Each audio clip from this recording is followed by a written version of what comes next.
मित्रांनो, 15 तारखेला महाशिवरात्री आहे आणि महाशिवरात्रीच्या दिवशी घरीच तुम्ही हा एक उपाय नक्की करावा. घरावर कोणतेही संकट किंवा दुःख कधीच येणार नाही. मित्रांनो, महाशिवरात्रीच्या दिवशी आपण बऱ्याचशा गोष्टी करतो. महादेवाचे मंत्रजप, अभिषेक, उपवास, काही स्तोत्र, काही पारायणाचे वाचन. पण त्यासोबत हा एक उपाय तुम्ही नक्की करावा. अगदी सोपा आहे. एका लोट्यामध्ये, तांब्यामध्ये शुद्ध पाणी घ्यायचं. त्यामध्ये 1 किंवा 2 चम्मच दूध टाकायचं.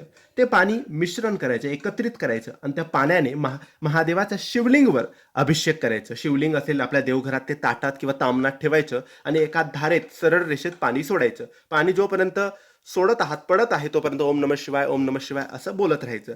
सर्व पाणी संपल्यानंतर महादेवाच्या शिवलिंग स्वच्छ पाण्याने पुन्हा धुवून घ्यायचं. सफेद चंदनाचा लेप, चंदन त्या शिवलिंगवर लावायचं. सफेद फुलं ठेवायचे आणि तुमच्याकडे जर काळी तीळ असेल तर काळी तीळ सुद्धा ठेवायची. सफेद फुलं ठेवायचे.